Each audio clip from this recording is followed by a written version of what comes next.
When someone accuses you, criticizes you, or questions you in a way that feels unfair, your first instinct is probably to explain yourself, to show them the truth, to make them understand your side. That feels natural because we've been trained to believe that defending ourselves clears our name. But in reality, defending yourself does something you don't realize in the moment. It tells the other person that their words carry enough power to put you in a position where you have to prove yourself. And the moment you do that, you've stepped into the wrong role.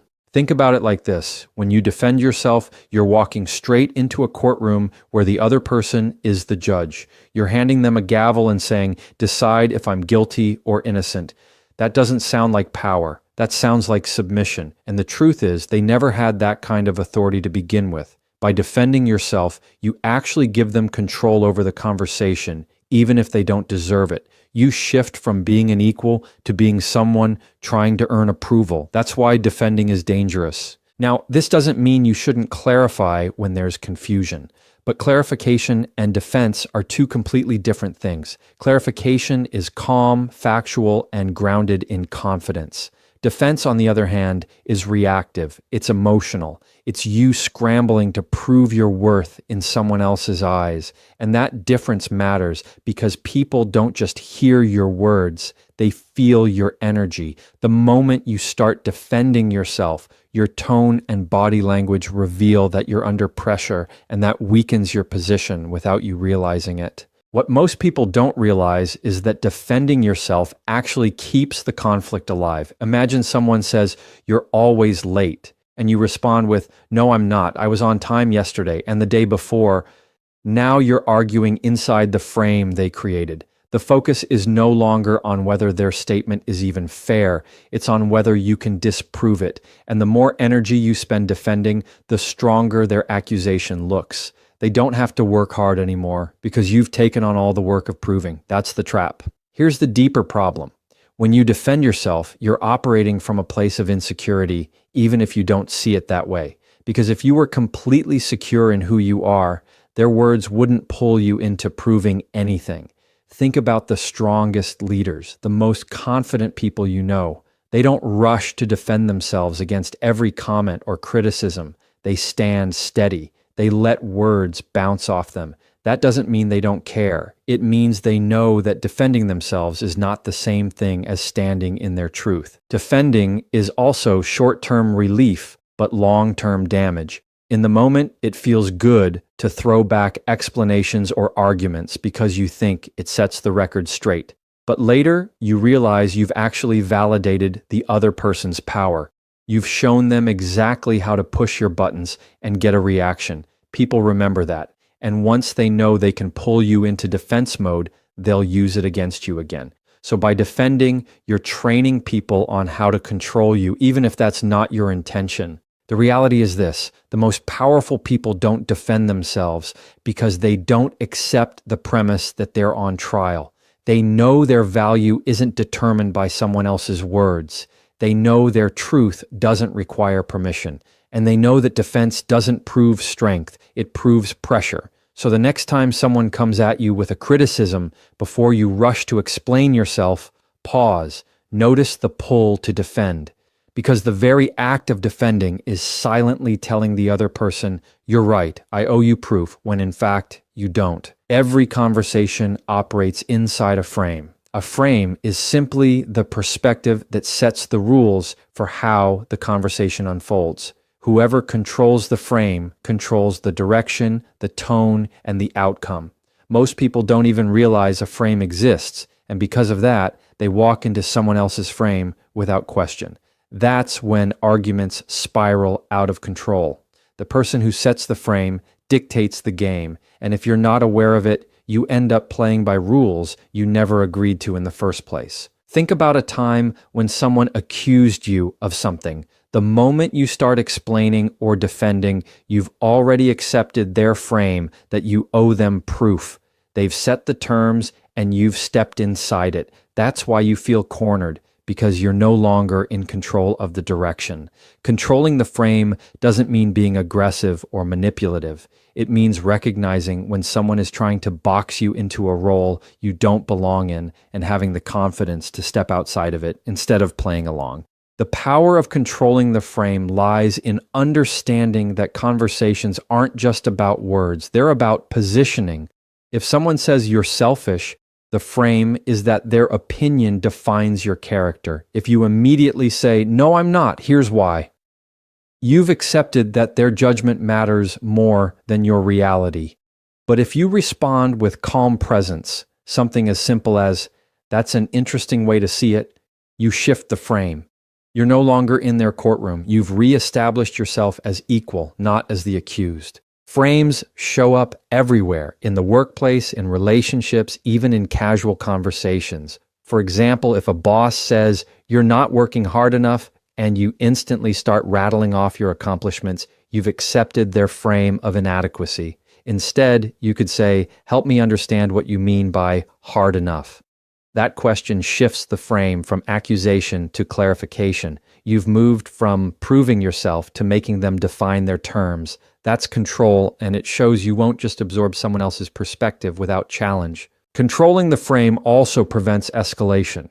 When people throw accusations or sharp words, they want you to react. They want you inside their frame because that's where they feel powerful. But the moment you refuse to play that role, the energy changes. They may push harder at first, but eventually they realize you're not giving them the fuel they expect. Instead of defending, you're calmly redirecting.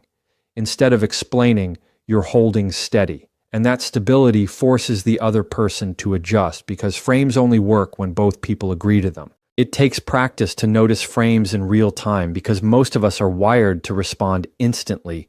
But once you start paying attention, you'll see them everywhere. Every time someone says, "Why are you always," or "You never," they're setting a frame. Your job isn't to prove them wrong. Your job is to decide whether you accept that frame or reshape it. Sometimes that means asking a question. Sometimes that means staying quiet. Sometimes it means calmly saying, "That's not how I see it." Each response keeps you outside their box. The key is remembering that control isn't about dominating the other person. It's about not letting them dominate you. When you control the frame, you keep your power. You keep your dignity. You keep the ability to decide how the conversation goes instead of being dragged into battles you can't win. The person who controls the frame doesn't have to be the loudest or the sharpest. They just have to be the one who refuses to step into someone else's story and instead writes their own inside every interaction. One of the hardest skills in communication is learning how to acknowledge what someone says without feeling the need to justify yourself. Most people blur those two together. They think acknowledging is the same thing as agreeing, so they immediately go into defense mode. But acknowledgement is not agreement. It's simply showing you heard the words without stepping into the trap of proving yourself. The moment you add justification, you hand over your power. But when you stop at acknowledgement, you keep control of the conversation and protect your confidence. Let's say someone says, "You don't care about me." Your natural instinct might be to argue back, list the things you've done, or explain how much you actually care. That's justification. But when you do that, you've accepted their frame and placed yourself on trial. Acknowledgement sounds different. It might be as simple as, "I hear that's how you feel." Notice the shift. You're not agreeing with them. You're not defending yourself. You're simply recognizing their perspective without allowing it to define you. That's the power of acknowledgement. Acknowledgement works because it diffuses tension instead of adding fuel. When people come at you with accusations or strong emotions, they're often looking for a fight. They want you to defend because defense keeps the conflict alive. But when you acknowledge calmly, the wind comes out of their sails. They expect pushback, but instead you give presence. That pause forces them to reconsider their approach because without your justifications, they have nothing to argue against. It's like dropping the rope in a tug of war. The game stops when you refuse to pull. The biggest mistake people make is believing that if they don't justify themselves, they'll look guilty. But the opposite is true. Justification shows insecurity. It shows that the other person's words got under your skin enough to make you scramble for explanations. Acknowledgement, on the other hand, shows strength. It communicates, I'm steady, I heard you, and I don't need to prove myself. That kind of presence carries authority. It doesn't silence the other person, but it removes their power to drag you into endless explanations that never satisfy them anyway. Here's a workplace example. Your boss says, you dropped the ball on this project. A defensive, justifying response sounds like, I didn't drop the ball, I was waiting on someone else, and here's why it wasn't my fault. That only digs you deeper. An acknowledgement sounds like, I hear your concern. Can you clarify where you felt the ball was dropped? Notice the difference. You're not groveling, you're not excusing, you're opening space for clarity. You move the focus away from defense and toward understanding, which keeps the frame balanced instead of tilted against you. In personal relationships, this tool is just as powerful. When a partner or family member throws an emotional accusation, you don't win by explaining yourself into exhaustion. You win by listening without defensiveness. A simple acknowledgement, I get that you're upset, or I see that this matters to you, goes farther than a 10-minute explanation. People don't always want proof. They want to feel heard. And when you separate acknowledgement from justification, you give them that without sacrificing your dignity in the process. That's how respect is built. The discipline here is restraint. It's resisting the temptation to prove yourself right. It's knowing that acknowledgement alone is enough. It's practicing the calm confidence to let someone's words exist without feeling like you owe them an essay in response. Over time, this becomes second nature, and you'll notice people respond differently to you. The ones who used to bait you into defense won't get the same satisfaction. The ones who actually value communication will lean in, because acknowledgement without justification creates space for real conversation instead of endless battles. When someone challenges you, the default reaction is to answer. They make an accusation, you respond. They throw a question with a sharp edge, you explain. But here's the problem. Every time you answer, you step into their frame. You're now playing defense instead of holding steady. A stronger move is to replace answers with questions. Asking instead of answering changes the balance of power. It takes the pressure off you to prove yourself and places the responsibility back where it belongs, on the other person to explain their words, their assumptions, and their reasoning. Imagine someone says, "Why are you always so difficult?" The typical reaction might be to defend yourself with reasons, "I'm not difficult, you just don't understand me. I was only trying to..." That's answering, and answering traps you. A better response is to calmly ask, "What makes you say that?" That simple question shifts the focus. Instead of you scrambling to prove you're not difficult, they now have to unpack their own accusation. The conversation changes from you proving your innocence to them clarifying their position, which is where the accountability belongs. Questions have a unique power because they slow down the pace of conflict. When someone is trying to provoke, they want speed. They want a quick defensive reaction. They want to see you flustered. But a calm question interrupts that rhythm. It forces the other person to pause and think. It turns the spotlight back onto them. And in that pause, you regain control. That's why asking is not a weak move. It's one of the strongest moves you can make in communication. It shows composure, and composure always carries authority. Another example, let's say someone tells you you're not committed to this team. The knee-jerk answer is to list everything you've done, all the late nights, all the effort. But that's answering, and answering is defending. Instead, try asking, what makes you feel that way? Or, what does commitment look like to you? Those questions don't just protect your position, they open space for clarity. Many times you'll find the accusation is vague or rooted in emotion, and when asked to explain, the other person realizes their words don't carry as much weight as they thought. The beauty of asking is that it's disarming without being aggressive. You're not fighting back, you're not shutting down, you're simply redirecting the energy. It's like holding up a mirror instead of a shield. And people can't argue with a mirror, they have to face themselves. The more you practice this, the more natural it becomes. It's not about dodging responsibility. It's about refusing to carry a burden that doesn't belong to you. By asking instead of answering, you make the conversation about understanding instead of about proving. In personal situations, this approach also creates space for empathy. For example, if a partner says, "You never listen to me," instead of answering with, "That's not true, I always listen," ask, "Can you tell me a time you felt unheard?" That question doesn't just diffuse conflict, it digs into the root issue. Asking shows that you're open to dialogue, but without taking on unnecessary blame. It shifts the interaction from battle to exploration, and that change can transform tense conversations into meaningful ones without you losing your grounding. This tool works because questions signal confidence. Insecure people rush to answer. Grounded people take their time and redirect with curiosity. It's not about interrogation, it's about maintaining balance. The moment you start asking instead of answering, you change the rules of the conversation. You no longer look like someone desperate to prove a point. You look like someone who isn't shaken by what's being said. And that shift in energy speaks louder than any defense you could give because it shows you're steady enough to lead the direction forward. In every heated interaction, there's a choice. You can react or you can stay grounded. Reacting feels natural because it's immediate. Someone criticizes you, you snap back. Someone questions you, you rush to defend. It feels like protecting yourself, but in reality, reacting means you've given them control over your emotions. Staying grounded, on the other hand, is refusing to let their words dictate your state.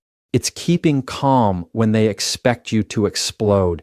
It's steady tone, steady body language, steady presence. That steadiness is what communicates true strength. When you react, you hand over your power. You allow the other person to set the tempo and the tone of the conversation. They raise their voice, you raise yours. They throw an accusation, you scramble for a defense, and the entire time they're controlling you without even realizing it. But when you stay grounded, the roles flip. You're not matching their energy, you're holding your own. And when you hold steady, the contrast between your calm and their chaos is undeniable. People notice it. It changes the dynamic immediately. Grounded doesn't mean emotionless. It doesn't mean you don't care. It means you've trained yourself to pause before responding. That pause is where your power lives. In that moment, you're choosing not to be pulled by someone else's storm. You're choosing to breathe, to listen, to respond in a way that reflects your values, not their provocation. Most conflicts escalate because both sides are reacting to each other like dominoes. But if one person refuses to tip over, the chain reaction ends. That person is the grounded one, and that's who holds the real authority. Here's a practical example. Someone says, "You're so irresponsible." A reactive response would be, "No, I'm not. You're the irresponsible one." That fuels the fire. A grounded response could be silence, a calm breath, or a simple, steady acknowledgement like, "I hear that's how you see it." Notice the difference? One keeps the cycle spinning, the other stops it cold. Staying grounded doesn't just protect your peace, it sets the tone for the entire interaction. It tells the other person, "I won't play your game," without ever having to say those words. The hardest part about staying grounded is that it requires self-control in moments when your emotions want to take over. Anger, defensiveness, embarrassment, they all push you toward reacting. That's why grounding is a skill you have to build. It's about practicing calm even when it feels unnatural. Over time, you train your nervous system to slow down instead of speed up in conflict. The more you practice it, the more natural it becomes. And when it becomes natural, you start to carry that steadiness into every area of your life. What makes grounded people stand out is that they're not easy to manipulate. When you're reactive, anyone who wants to get under your skin can succeed by pressing the right button. They know exactly what to say to trigger you, but when you're grounded, those buttons don't work anymore. Their words might sting, but they don't control you. That makes you unpredictable in the best way because people realize they can't steer you with drama, guilt, or provocation. And that realization